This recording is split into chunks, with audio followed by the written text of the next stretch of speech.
episode 5. We've got Tegan from Talent Mining, originally from New Zealand, come over here for a 2-week holiday, hasn't gone home since. I think everyone resonates with that, or a lot of people do. Gone up north, been in the Port Hedland area, family's there as well. And then after years of being with the tier ones, growing a family, kids, all that stuff, comes back to Perth, kicks off her own gig, and she's a crack of a person, bubbly, laugh, and great to be around. Plenty of energy.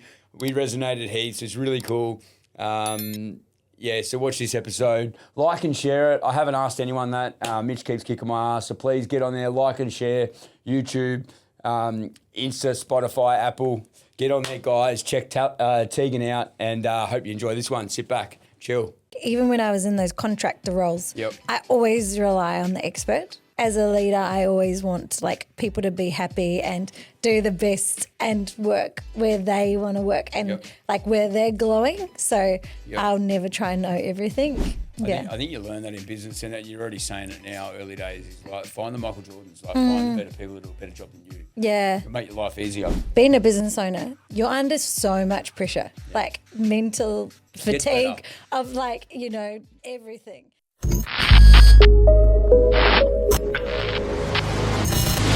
I'm going to start, you just had a big shift recently, right? So let's say 6 months ago, I can't remember when it was.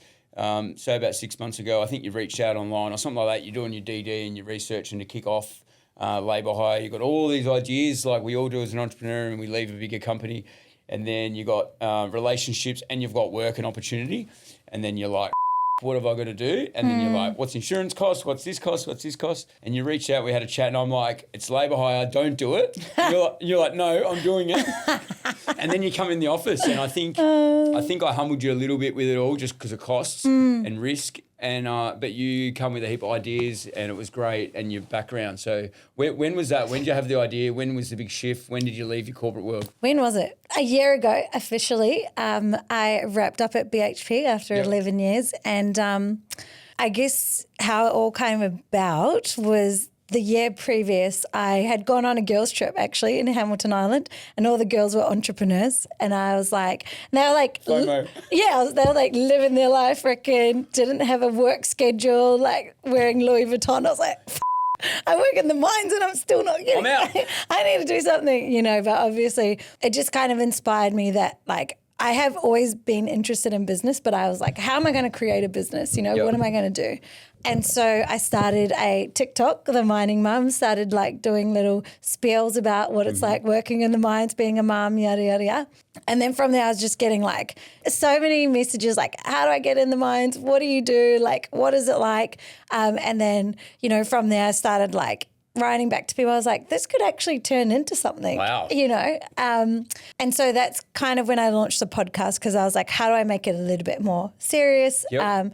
I was like, I need to kind of transition into the corporate world with it. So you've seen the value in it just by being a bit left field there. Yeah. A bit of FOMO, and then turn into a bit of a TikTok, and then you're like, people actually interested or engage with you. Yeah, exactly. And so I was like, well, I'm a bit boring, so why don't I interview other people about their stories too? So I can get more content, more people. You're not boring, by the way. That's just self-judgment, because I did exactly the same. I still took 3 years. Why don't I interview others, because it'll make it easier for me. Yeah, exactly. Because I think I'm boring, and I think I've got high energy like you.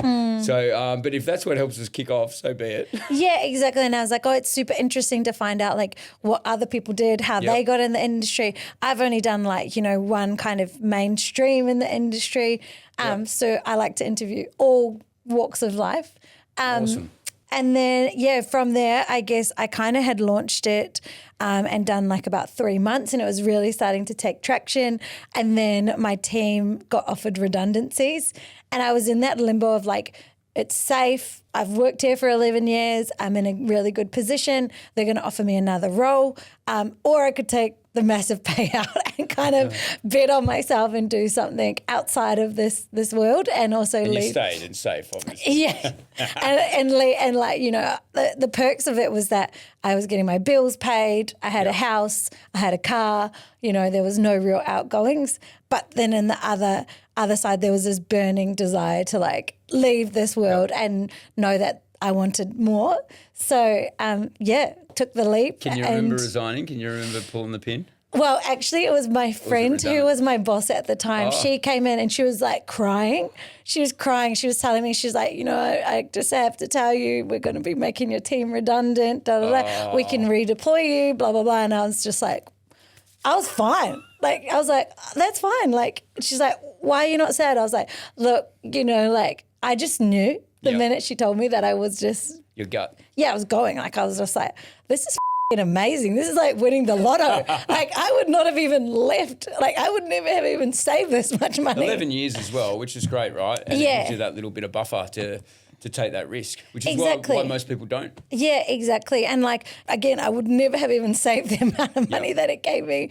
And also we had kind of a house and everything in Perth, and it was like, let's make the move. You can't live in a regional town and raise kids forever. I mean, some people do, but for us it was like, depends on your own mindset and personality, exactly. and ambition.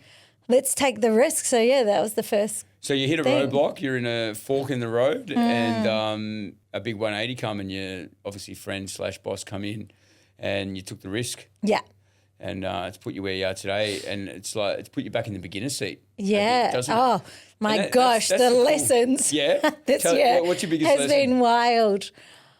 Oh, honestly, every day is a lesson. Like, you don't know what you don't know. Yeah, you don't know what you don't know, and things are just dynamic, and people are crazy and amazing. Like, Yep.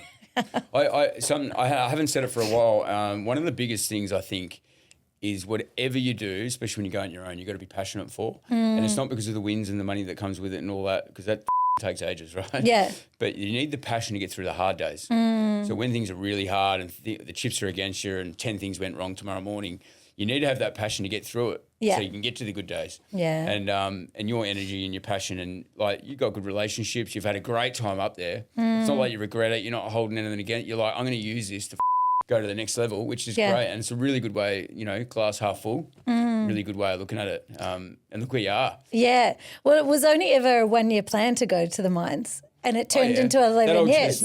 So, I think, definitely grateful for what I achieved and had, friendships, relationships, and even work career that I never expected. So something we got in common is being with BHP and then taking the jump, right? So one thing I learned, probably my biggest learning out of it, was leaving BHP, being there for a few years, whatever it was, in the mining, and then just how important the relationships you've built in there, right? Just with people and companies, when you leave, how it matters.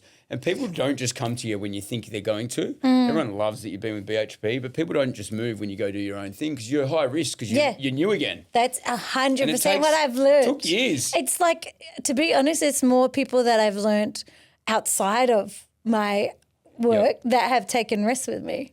Yeah, because the people that know you, they're like, they've just taken a shit.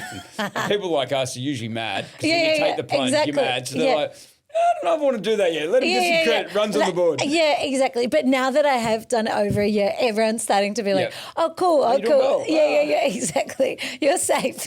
Very common synergy me and you got. I remember that, and I'm like, fuck, I've got all these relationships, transport, mining and all that.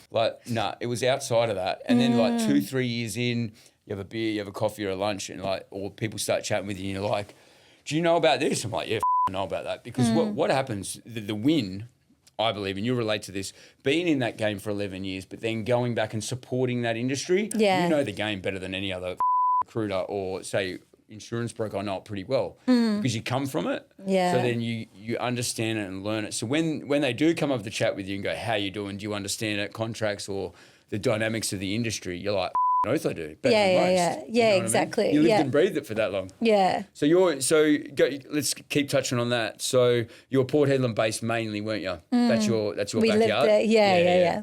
So what was it like over the 11 years living there? Like, give us the highs and when lows. I first got there, I was 22, right? And it was it was the heyday. I remember, there was heaps of backpackers, there was heaps of pubs, there was festivals, everyone was on crazy money. Yep. There was the Bali flights, so we used to work for 2 weeks and then would fly to Bali for a week, and I was pretty much a resident in Bali on my weeks off. So it was wild, and I loved that period. It was all mainly before the COVID time. Everyone, it was heaving up there. Then obviously when I got pregnant, I had my first child, it kind of tamed out a little bit. Yep. What year was that? First child, 2017. Boy or girl? I have 2 girls. 2 girls, yep. Yeah, 2 girls. So, like, obviously dynamics changed there. And then just, I guess, I was doing long shifts, long hours, like split rosters. And then you just kind of have to transition your whole life to daycare hours. Yep. How supportive, and I probably know the answer to this, was like work and all that with having children? Well, the first child, I would say, like, it wasn't really a flexible working in the beginning. So it was a bit different back then. Yeah, it was like they hadn't fully endorsed the 'cause they do now. Lot, yeah, they right? do now. But back then, like, I remember I had to go back to shift first, and I was just like, how am I going to make this work? Like, like daycares only work Monday to Friday. And the first job, like, I was hustling to get another job because I was like, I can't keep doing shift. I can't work on the weekends. My partner did shift. I basically harassed a project manager that was in my department that I could like help him be a coordinator. Wow. And it was Monday to Friday. And it was an infrastructure project. So like running heaps of the plumbing, building, civil projects. And I had been in that department, but I was like a labourer in that department. But I was like, if you take a bet on me, I promise I'll deliver, you know. Like NPI or whatever they call it? It was site infrastructure, yeah. So it was like doing all that stuff. So just about that, I just want to highlight that. So like, once again, that was a huge roadblock for you after having Bubs, which is already a roadblock. Yeah. And you're like, how the am I going to do it? Yeah. And like, it's amazing how resourceful or how we make it happen. It's like now, right? You're doing it all again, but in a different dynamics. Yeah. But you're like, how am I going to do this? You know, would you say daycare's only Monday to Friday? You no doubt got shift. Yeah. You know, you probably lack of sleep. Your routine's up. Like, let's be honest. But look what happens. Yeah. And you build. You take that risk and you make some decisions, and it's probably part of your resilience of where you are today and why you're going into business, right? You're like, I can do them late nights and double up and, you know, all exactly. And I was like, I remember I like went and got my poly welding ticket. I like got my excavator ticket, like just to prove that I could supervise those guys. Yeah. Like I was like every day knocking on the door like, hey, have you processed my application? He was probably, Dave, love him.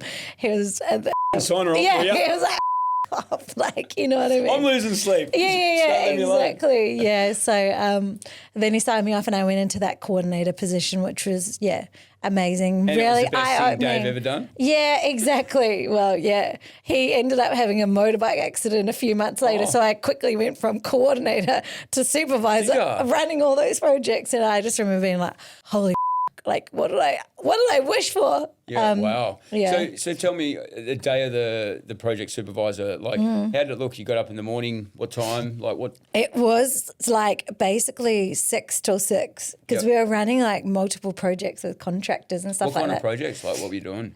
Installing water lines, refurbing buildings. Could be anything. Yeah, anywhere in Headland or one site? It was there was 5 sites across the Port Hedland scope, so it could have been anywhere across those sites. Obviously, originally I thought it was going to be like 7 till 4 type of thing, but it's slowly like, you know, you need to be there by 6:30 to get the boys signed on, or girls, sorry, either. The tradies signed on, and then, you know, they usually have their own supervisors, but you got to still like check in and do those types of things, and then, wait for them to pack up, leave site before you can leave site. Yep. So basically I would be sitting outside the daycare before like 10 to 6, waiting for them to put the daughter into the daycare, run to site, sign on the guys, then shoot off to the other jobs, do some quotes, do some meetings, and then So you didn't let nothing beat you, basically. Nah. I remember like how hectic it was. Like I was so sleep deprived. I would walk out at the end of the day, like probably 5:45 before I had to rush to go pick her up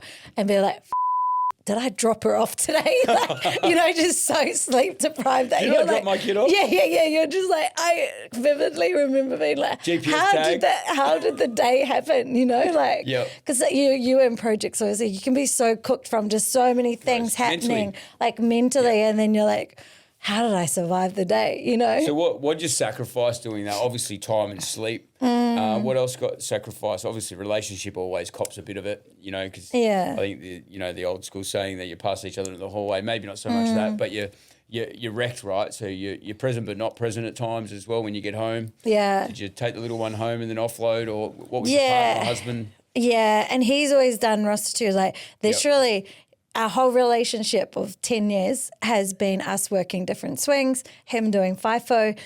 He's literally just quit his job to do FIFO to come work in the business. Oh. This will be the first time in 10 years that we've ever gone on the same kind of roster.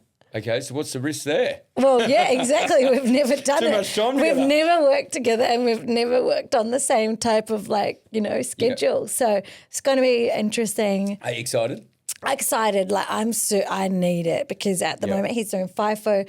Obviously, we're crazy as hell. What's he do? He's up in the port at Port Hedland. Doing shift manager and supervisor up there. Yeah, cool. Yeah. So it'll be a bit of once again, he'll be back in the beginner's seat. Yeah, exactly. He'll be so comfortable, used to it, probably do it with his eyes closed. And not just coming back, spending that extra time with you and then working together, button heads and all that stuff. Yeah. But just coming back and being fresh and different routine and way you wake up in the morning and not having to fly out. Yeah, 100%. But we're going to juggle it like... He's a detail person. Like, he would read that insurance policy inside and out. Yeah. I'm too much time like, let's get it go. You know what I mean? Let's get it done. Yin let's move. You know, I'm just like, get shit done. Yeah. He's like, but did you read that? That was 1.6%. Did you know that we did it? And I'm like, oh, that's a you thing. That was last week. Yeah, exactly. That's done. But also I think just like managing the kids as well. Like this whole year has been a bit of a write-off in the sense that like, just he's been doing FIFO and then I've been juggling the kids and the business side. And it's like, dude, you're doing school hours for the first 6 months and then we'll kind of work out the balance between it. But it'll be good for him too. That's awesome. I was just saying I just had lunch with a client and we're just talking about like having business partners, someone I got over at East Jackson, and we're talking about like he had something personal happen, probably the worst with a best mate, and like didn't want to take work off and stuff like that. And I'm like, when you're part of the business now, it's like the reason we do business is really flexibility, not money. Yeah. Money comes with it because it doesn't come for a long time.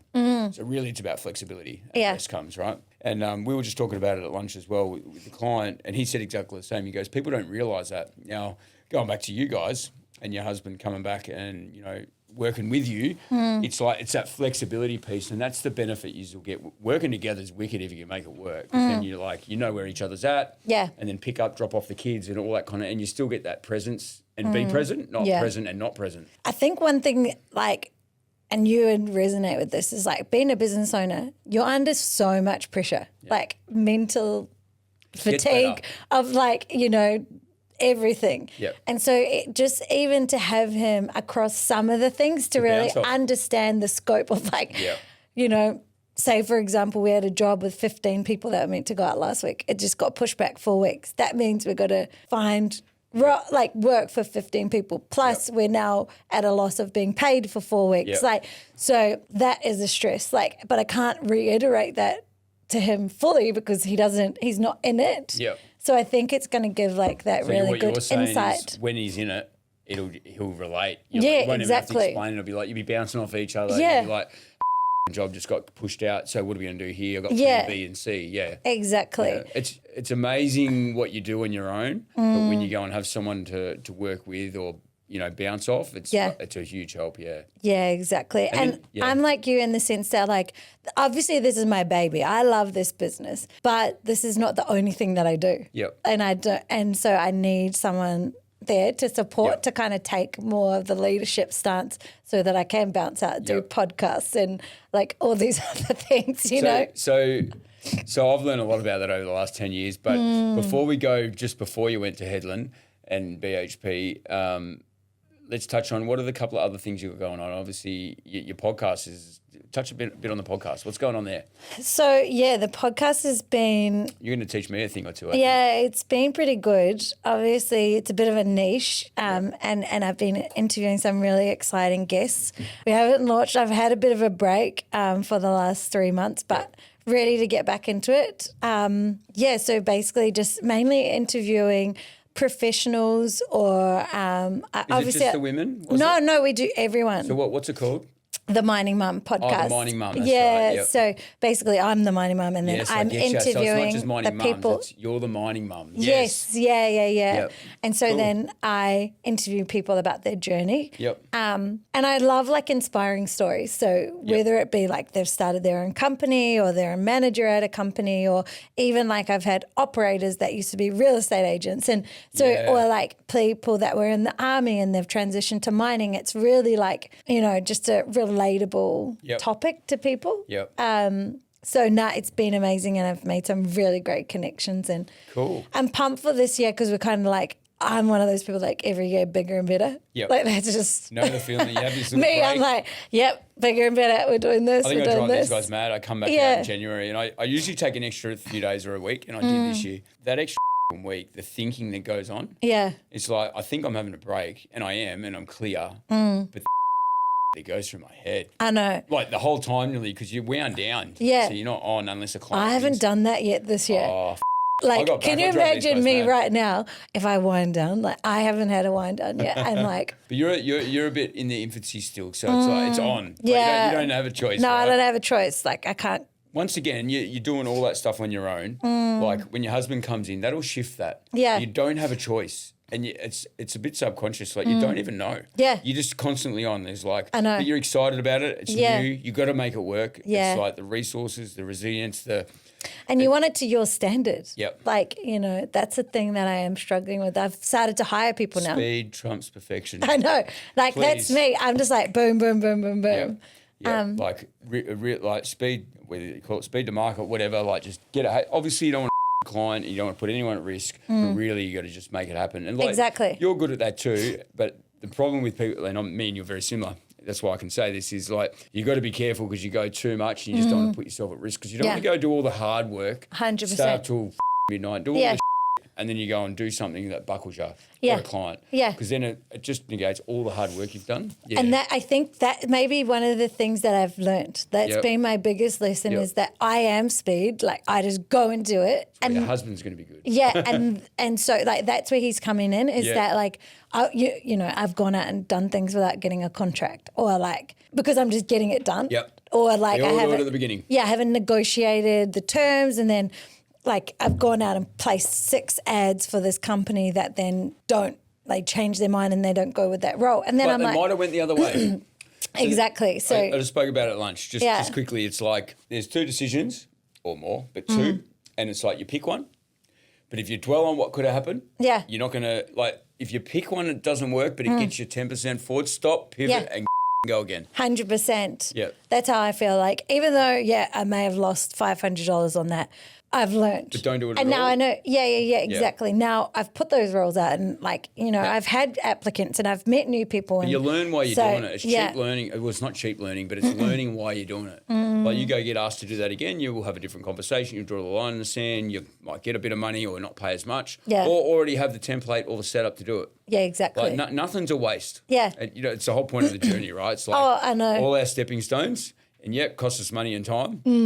And I remember when Jackson come on over East 3 years ago, and he's like, he'd be working on a client, and I'm like, and then like the first comment's always, I'll put business cards under windscreen wipers. I'm like, trust me, I did the same, right? Yeah. You do all that stuff at the beginning, but it's like that stuff doesn't move the needle really. Nah. You don't realise that till later, right?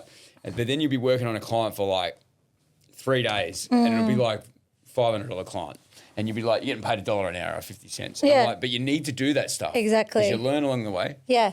The process, the people skills, the outcomes, whatever industry and risk it is. Yeah. And like now, all that investment, like he's a beast. Yeah. Yeah. You know? Yeah. I'm like kind of following like the Hormozi. Have you read that book? Yeah. No, 1,000 leads, 1,000 sales. Yeah. So like obviously the first year they say like, be the cheapest, be the fastest, and learn the most. Yep. And then next year scale. Yep. So like obviously when I first met you, I was like, I'm just going to go cheap for the placement fees because I'm learning everything. Yep. And I got some rings under the belt. Now I know how much it actually costs me, how long it takes, This year we're going to start scaling up till we can get to that tier. Fantastic. Don't get me wrong. I would have loved to go in and be like, 20% for roles. But like I didn't have any like runs on the bar, if that makes sense. Yeah, definitely. And like, it's not about making money in the beginning. And if you think you're going to like, or if you do, you're very lucky. But if you think you're going to like, you're a little bit naive, right? And I'm 100%. I'm just talking about in general. No. But it's like you got to get in there and just go. It's like where you lose money is time. Because you're there all night. You hardly sleep. You're up to 3. From starting the name of the business to getting clients to doing all the stuff, right? Like if you add all that up, like you go backwards a fair bit, right, before you actually kick off. But then it's the grit and the hustle afterwards. And, you know, like you said, you do need to be the cheapest a bit. You can't go charge when you got no runs on the board. Yeah. No street cred. But then when you get you got to be determined and you got to be ambitious. Yeah. You got to do shit that people think you're not going to get. Exactly. And I think that's what helped me get me where I am a lot. Yeah. It's like, you're not going to get that client. You're like, okay, tell me that again. Yeah, like, exactly. Yeah, 100%. So no, so many lessons. I always say the number one skill in business is people skills. Now, I know this is really big for you because I can just tell by talking to you and when I met you. So how much is your relationships, and it doesn't mean about like doing favours or anything, but just being a good person and having people skills over the years and being an energetic person and probably helping people over the years. How much does that help you now from where you're at? Yeah, it's everything. Even like obviously I was talking to one of my clients yesterday and I told him, bloody hell, the 15 we're going to have to find them all jobs, and we found like 11 of them work. Yeah. And he's like, honestly, that's so good. Like that's just a people thing. Like some companies be like, sorry, you got no work for 4 weeks. But we like actively went out and tried to get them work. So I guess that's definitely something that from my company, I try and instill in everyone is that like answer the phone, be polite, build relationships. Like everything is relationships. Take them for wines.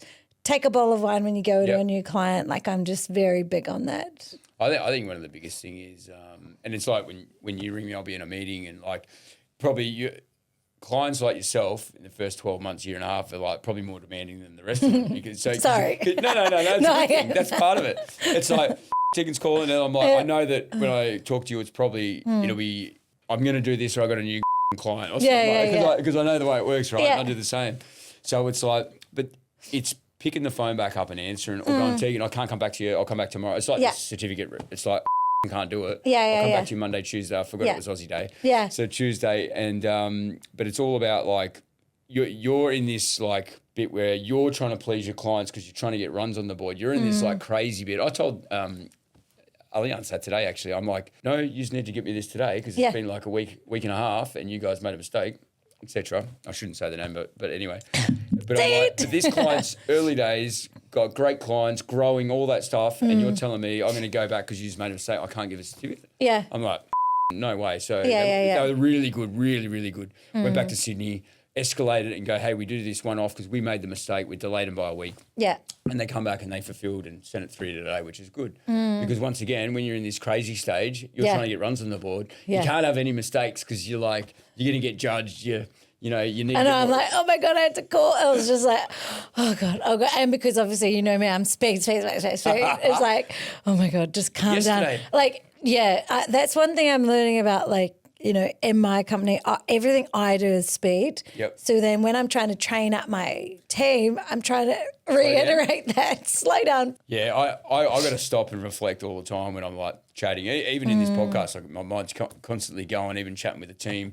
Especially now, like I'm really clear and focused and I've got more energy than I've had in a long time. So like I'm in my zone. And you got to stop sometimes and like, you know, you got to, the great thing is you're like, I've got to slow down or reteach or just reiterate what you're doing. The thing is you don't want them to be where you're at. Because they're your sweeper. They're your backup. They're your support. You want them to be your yin and yang, your people that join you. You don't want another one of you. No. Like, they don't want another one of me.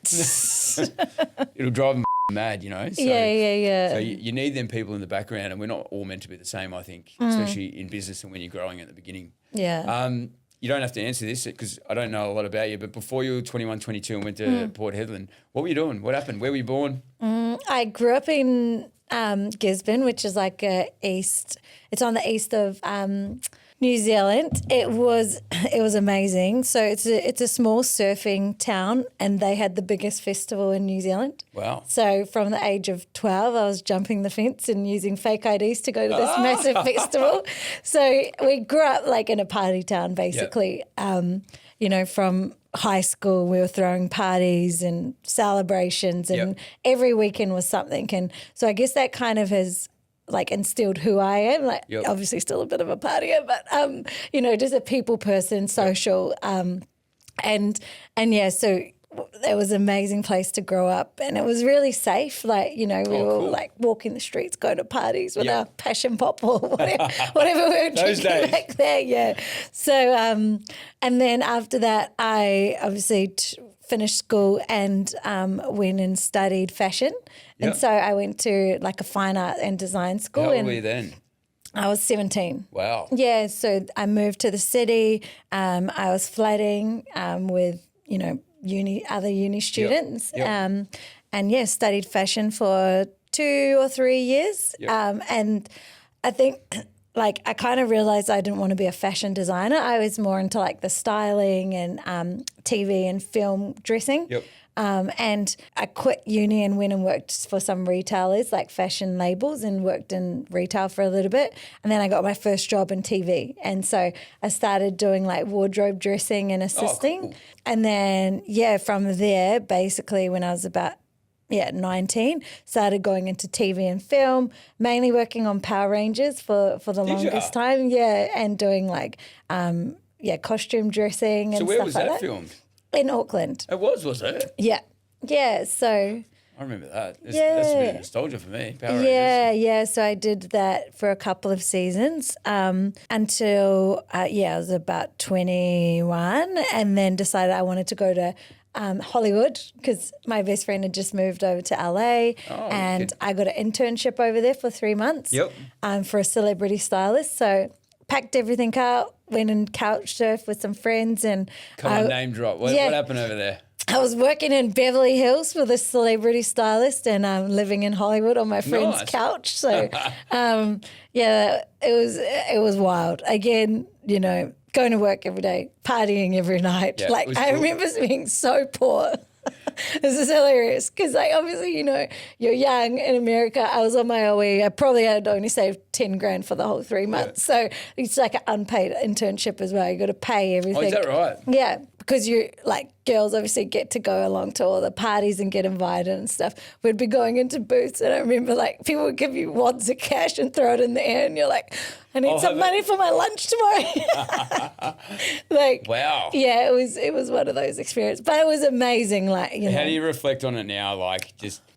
Not having money, obviously being young, living life, you probably wouldn't change the experience, I'm guessing, right? Probably taught you a lot, but you probably won't. You were not going to lose their memories either, right? No, 100%. But it's just again, how do you be resourceful when you don't have the funds or you don't have everything there for you? Take it off the guys in the booth. Yeah, exactly. Pick it up off the ground. No, it's just one of those things that I was like, God, we were really just winging it in life, Yeah. So obviously the 3 months finished, my visa finished. I went back to Auckland, and I was working a couple of hospo jobs, and I was like, I can't do with this. I want to fast track getting some money so I can apply for green cards. And my dad and brother were in the mines at the time. My dad's I was like, can I have a loan? He's like, no, but you can come over and get a job. And I was like, Fair cool. Okay, cool. I'll come over for 6 to 12 months, save some money. That's it. Yeah. And then I'll be back in America, and never went back. That old chestnut. How much does that story happen? And I was going to say it earlier. How many East Coast people go, I'm going over for 6 months. Yeah. And then they're still here. I know, exactly. Now, how come? It kind of sucks you in. How good's WA, honestly? Yeah, I'm to us, this is home now. I don't think I see myself kind of living anywhere else. Yep.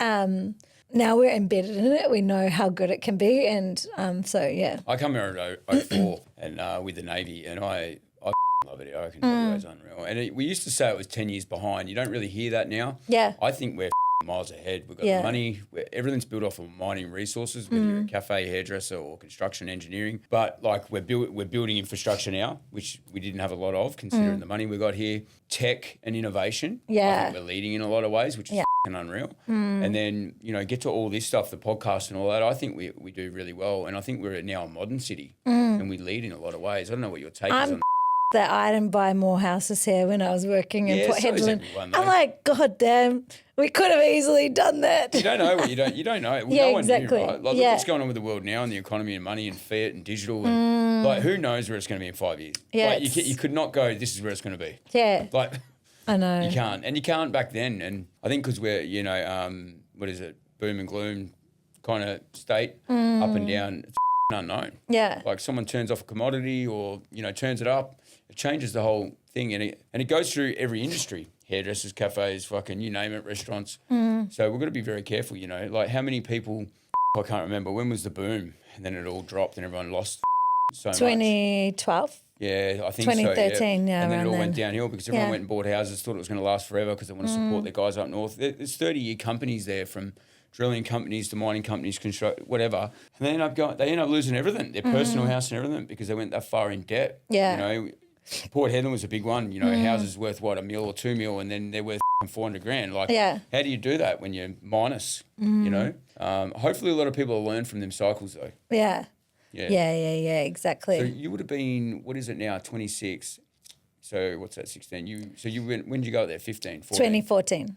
14, I would have been up there actually in Hedland at that point, doing the Roy Hill project. Cool. Yeah. And my boy was born that year, 14, It was cool. I like Port Hedland. I spent heaps of time there in Newman, mainly Newman and Port Hedland. Different lifestyle, but it's absolutely beautiful up there in its own way as well, right? Yeah, 100%. What was your win up there? Like besides work and all that, like what's outside that, what'd you just do? What was your hobbies? We travelled a lot, but also just like building really good friendships. Yep. And, we brought the caravan and the 200 series and my dad had the boat. So it was kind of like we got into all of those things as well. And it's just such a simple life. Like I think, here, just getting on the motorway and then being late all the time and having to run around, I'm like, God, it was like 5 minutes to work, 5 minutes to pick the kids up. Like everything was so easy.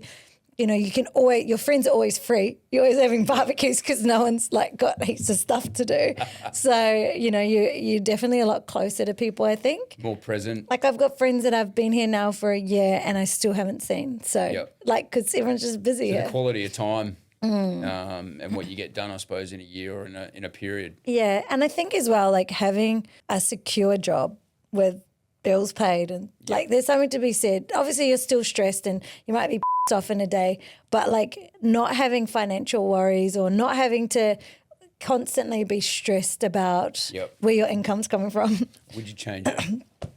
Would I change it? No way. Moving back. No. Like, look, there were times last year that I was like, oh, God, what have I done? Like, but I think now that we've started the traction of moving forward, like there's no looking back. You know what, though? Like, you're in your 30s. Like, you could say you can the whole bit. You could probably go straight back up, get a job, move back up. Just say you wanted to. Yeah, right? exactly. So you got that safety net. So it de-risks it for you. You can take the risk. Yeah, it's around moving, all that, but at least you're giving it a crack. It's better than not knowing. Yeah, well, that's what I think as well. Even if I'm 34 now. If I was to smash it out in 5 years, I'm still 40. You know what I mean? Like, yeah.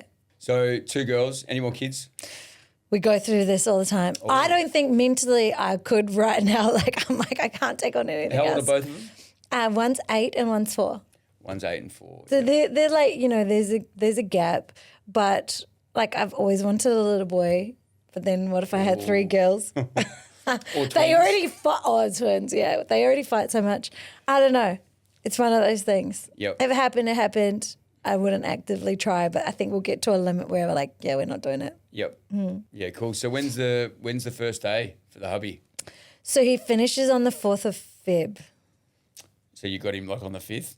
Yeah. Well, I think I was just like, start the week after. I've already started pulling him into like some legal stuff, and I'm like, that's you now, like that's your jam. And because he's worked up in like port running drivers, like truck drivers and stuff, he's like, oh, if I can like start interviewing them, I'm like, yep, cool. Start your portfolio. Like if that's like your niche you want to start going after. Oh, cool. Yeah, start talent pooling for those. So I'll just touch on You're probably like, don't add more people to your insurance. No. I wasn't thinking about that. I'm thinking about like your old man's involvement. You reference him a lot. Obviously, you look up to him and bounce off him. I haven't met him yet, but you speak very highly of him. And someone else was talking to the other day, said he's an absolute legend. What's happening there? He's obviously a mentor, been up in the game a long time. Yeah. So he's his own car company up there, like rental cars. So he's just doing that at the moment. And then, he's a bit of a entrepreneur too. So he's got a few other things in the works. Obviously. It's a great sounding board, I believe. Yeah. From what I hear and see, Yeah, basically. And same as my brother, he's obviously in the business too, or his own business. So we work quite closely together. So, every day we're on the phone, just bouncing stuff out. And it's good, I guess, to have people that are in the same situation. And your brother's name? Sam. Oh, Sam Lewis. Yeah, that's right. Yep. So going through the same thing. He's an absolute legend. So we obviously moved all his insurances over, thanks to you. And when we got chatting, a few mates of mine from Navy days that have been up Port Hedland forever, Josh Day. Yes. I think he knows Ando, David Anderson as well, really close mates with.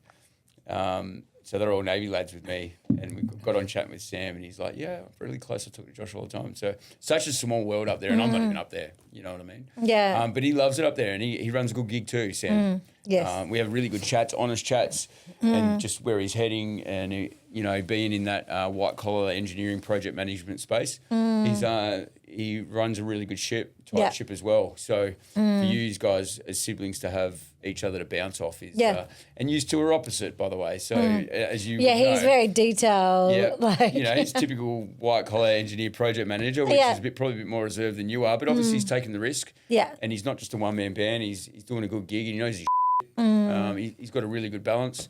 But I could see how you two would bounce off each other and learn and, do all that stuff if you get stuck. Yeah. Which would be cool. Yeah. And I'm guessing that's a great reflection of probably your old man up there. Yeah. So was Sam up there the whole time? Yeah, he was. Yeah. Before you or after? Or he was there before all of us. Yep. So he left New Zealand and came over like when he was 16 or 17. Yep. And got his scaffy tickets. So he's on here next then. Yeah, he was the first one. So he kind of, got into it first and then my dad went over. Yep. So I haven't gone the personal side with Sam, but has he got kids? Yeah, it's same. Yeah. Cool. I don't think he I just have, proposed. Did he? Yes, like amazing ring. I was like to my partner, might need to upgrade. Sam's not doing your other half any I know. He's like, we've been engaged. We haven't got married yet, actually. We were meant to get married in 2020 for COVID. And then, obviously it got cancelled 2 months out before. So still got to do that as well. That might have got put on the back burner now. It is. It's really hard to think about it when you've got so many other things going on. Like, I'm just like, it's one of those things, keen to do it, but like, how big do you do it? And as you get older, it's like when we were, 30 was when it was going to happen. No, actually younger than 30. Oh my gosh. I'm getting old. So we were going to have like 100 and something people. And then now I'm like, do we still do it so big? Don't know. Yeah. So you reflected on it a bit now and what's priority, what's important. So you must have spent, as most do, when you first got engaged, all this time to prep for all that, right? And then what got in the road of that? Was it COVID? COVID, So we were meant to get married 2020 in June and basically March 2020, everything shut down. So we lost like 30 grand because we'd prepaid a lot of it. You might have saved yourself now if you're not having 100 and you're only going to have a small one. You might Exactly. Be like, the 30's all right. Yeah. Well, I think like because Port Hedland never shut down. We just kept working. So we didn't actually a lot of people lost money and lost their jobs and stuff. I kind of saw it as like, oh, well, we still have our jobs and we're still working. And glass half full. Yeah, exactly. So it is what it is. But it's just like kind of made it hard to pivot into like, okay, what are we doing now? Yep. Yeah, cool. So with the business, let's dig on that a little bit more. You've taken the jump, all that. How many months you reckon it's been? So officially, I started doing consulting probably in last Feb. Yep. And then I really took on my first person contract in, it would be 5 months ago. Yeah. So 5 or 6 say you're months. halfway through there. Yeah. Right. And I think it was August. Yeah. Another 6 months goes by, 12-month mark. Like, how's it look for talent mining? Well, yeah, pretty wild to think. Like we potentially have gone from one person to now we've got about nearly 30 people going out on projects in March. Yep. So I guess by August, hoping to look at that like 50 plus mark. And just for a little plug, what type of people, what's the niche there? So like this niche, I guess we have like the utility side and then we have concreters coming in, so more like the trade side as well. But then obviously we do like a lot of the permanent placements in the white collar space as well. So I think the perms is it's probably the most beneficial, from my perspective, from a risk perspective, because the workers' comp, etc. But are they harder to place, harder to find, or are they easier? Different scopes.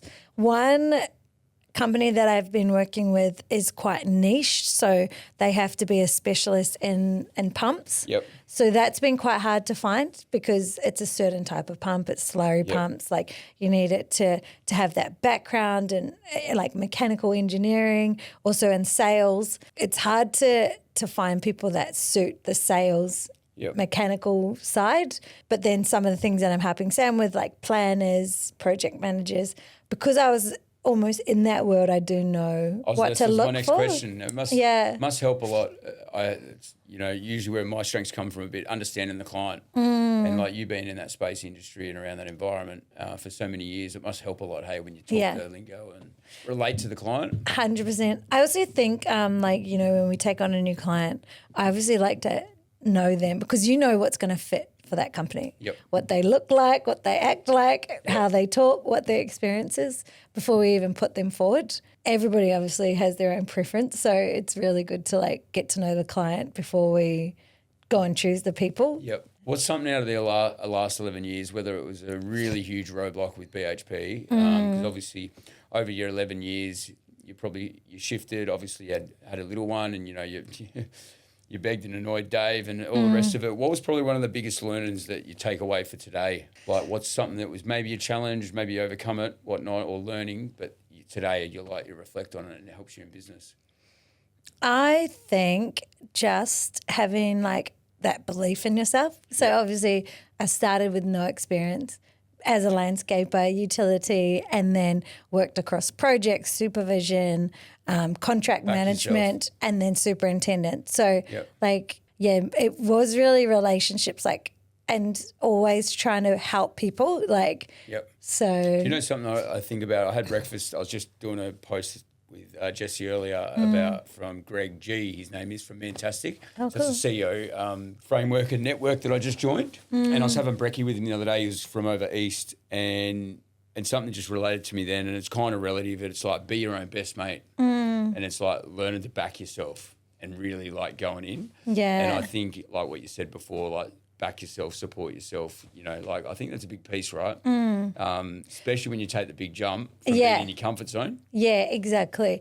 And it's confidence, but like also being a bit humble too and making it more about like for the people as opposed to like, I'm really good, like give me this job, you know? Well, you get humbled when you start anyway. Yeah, you go exactly. in there confident and like someone asks you something and like, it'll humble you because you'll be like, shit, I wasn't prepared for that. Yeah, exactly. But next time you will be if you give basically. Yeah, and I kind of like, even when I was in those contractor roles, I always rely on the expert. So like as a leader, I always want like people to be happy and do the best and work where they want to work and like where they're glowing. So I'll never try and know everything. I think you learn that in business, and you're already saying it now, early days, is like find the Michael Jordans, like find the better people that do a better job than you. Yeah. It'll make your life easier. Yeah. Because what we're really good at is probably making quick decisions and piecing it together and being entrepreneurial and having a vision. Yeah. But usually when you're good at that, piecing stuff together, you need really good people to do it. Exactly. Instead of trying to, you got to let go of the ladder rung and let other people do it. I think what's the rule? 80% or more, let them do it. Yeah, 100%. And I was just saying to Carl, one of my clients today, I'm like, I allow other people to make a decision, ask forgiveness later even. I'll empower it sometimes. It's like just don't the client or don't buckle the business. If the decision you're going to make is to any of them two, don't do it. Yeah, exactly. Other than that, take a chance. Yeah. You know, ask for forgiveness after. Yeah, exactly. Because and I love initiative. I cannot stand when you're paying someone freaking $50 an hour and they're like, so what do I do next? I'm like, dude. So you done it. You're a bit like me when I first started. It was only a few weeks in and we went and got an office. So only a couple of months in after talking to you, you went and got an office just around the corner here. So how's that going? So good. It really changes dynamics, I think. That was going to be my question, right? Like you could have worked from home, stayed at home and done it all, right? As you do. And it's the cost-effective option. Yeah. But getting street cred, getting runs on the board, especially when you talk of mining and that, right? Not just your local community.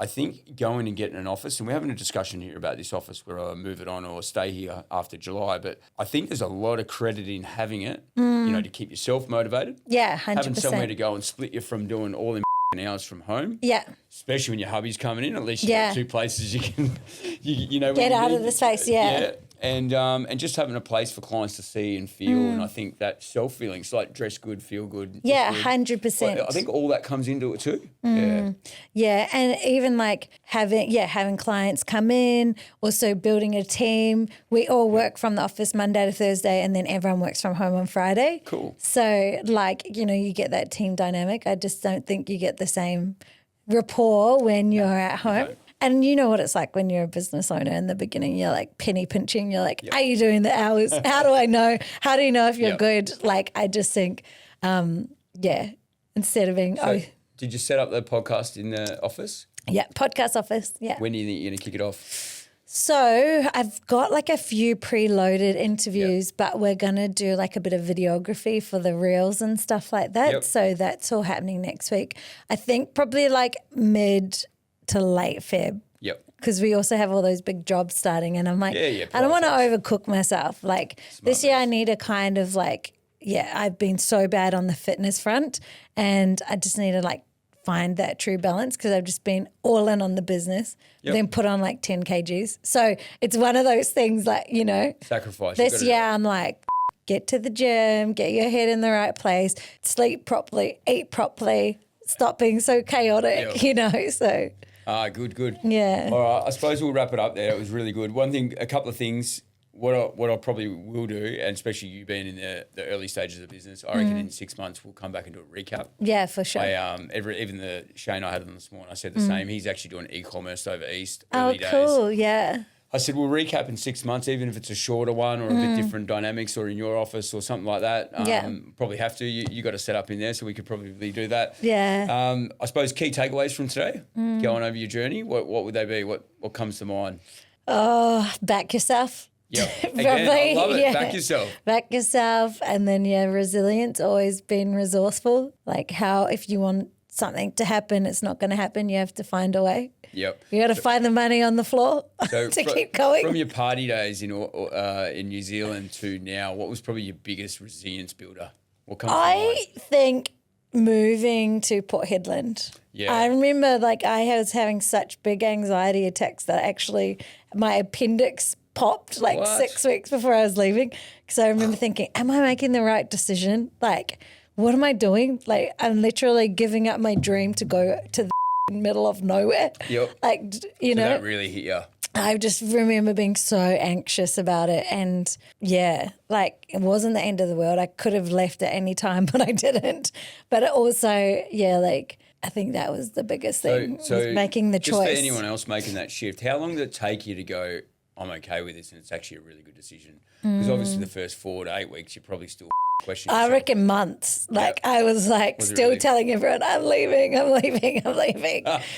it was 2 years. And then, like I was still leaving somewhere that you're never leaving. I'm like, look, just. What kept you there? And I'm guessing it's connections and social, just building that new community. Yeah. And I think, the money. Yeah, that'll do it. But the problem is we just spend more, right? So it's actually not the money. No, it wasn't. It is at the time. But. Yeah. And you know what? Like I never expected to enjoy, like I genuinely think of my favourite jobs were the first jobs. Like we used to say digging holes, kicking goals, driving trucks, freaking, everyone. We were also like, this is what are we doing? It's 50 degrees, we're digging holes. But like just the friendships you build and like looking back, I'm like, those are my favourite jobs instead of sitting in offices and telling people to do things. It was like being on the tools. Yeah, cool. Yeah. So from the Mum in Mining, who do I get on here? Who can you refer or recommend to get on here? I reckon one guy who's going to be my first launch is Shane Lima. He does Lima Resources, scaffolding. Yeah, Scaff. Yeah, you'll love him. Yeah, I don't know him, but we're connected and I think we spoke a few times. Yeah, so he's got a really awesome story and he's just like very disciplined and like. You know Shane well, do you? Yeah. Cool. Yeah. I might have to hit you up to help me to get him on. Yeah, wicked. Yeah. Yeah, all right, so Shane. All right, that's awesome.